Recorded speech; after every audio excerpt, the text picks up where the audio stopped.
Hey everyone, I'm Remy, 23 years old, queer and trans academic and activist in Minneapolis. And I'm a feminist, but I take issue with some of the ideas that both cisgender and transgender folks sometimes carry on in the name of feminism. If you don't know what cisgender means, you might be one of them. But seriously, this isn't whipping girl. The healthy dose of transfeminine perspective that this celebration really needs is already in Julia Serano's book.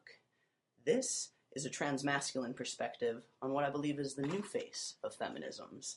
It shakes and troubles sex, gender, and sexuality all together at their cores. It is truly about gender liberation for everyone and everybody. Everybody. Let's be honest. Not only has feminism not always been the most welcoming toward lesbians and trans women, as the founder of Feminist Coming Out Day states, but many forms of feminism and LGBT activism still put down marginalized genders and sexualities and sexual behaviors and practices while focused on their own struggle for equality. We need to bridge more than just two movements here. There's a whole lot more going on. And P.S. When did it get erased that feminism has also been incredibly cruel to transmasculine folks? Feminism, if it's really about gender and not just women, cis and or trans, means recognizing what's already in the room, folks, in the way that Sarah Ahmed describes the role of the feminist killjoy in her newest book, The Promise of Happiness. This is about way more than sexism or marriage inequality.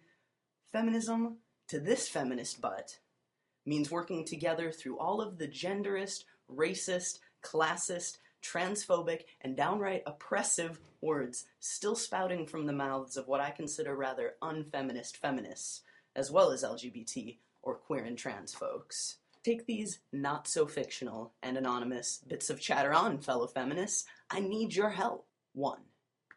A well-respected, cisgender, lesbian, feminist professor of women's and gender studies says, "I didn't fight so hard and so long for women's liberation just to have all of my friends become men." 2. Another professor of similar description is not supportive of multi-stall gender-neutral restrooms, saying, "I just wouldn't want to use a restroom at the same time as a transgender person." 3. A self-identified straight trans guy who recently started using testosterone is overheard at a local queer bar saying, "You're just not really trans unless you use hormones." So what's wrong with all of these vignettes? Where's the feminist perspective, the feminist lens, the feminist slant, tilt? It's missing. So I've got a challenge for Feminist Coming Out Day.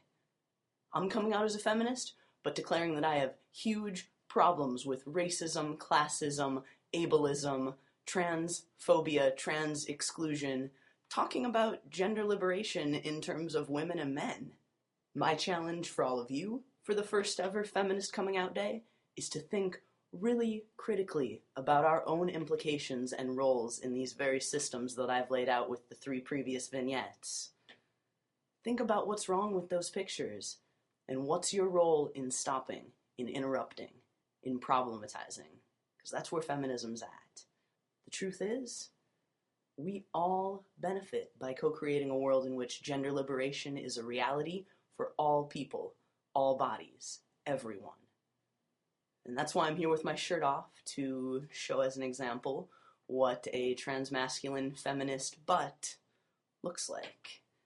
You see, my message of gender liberation, of solidarity with movements for gender freedom, of feminism, and community is right here on my body.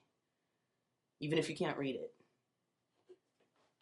It's telling you that all I need is your love and a revolution. And it's not wishy-washy, folks. If we can all work to really honestly love each other, respect and affirm each other's identities and bodies, then we'll bring about the revolution. But fellow feminists, I need your help. Feminist Coming Out Day, I challenge you to highlight this on your site. Spread the message. Gender liberation is for everybody.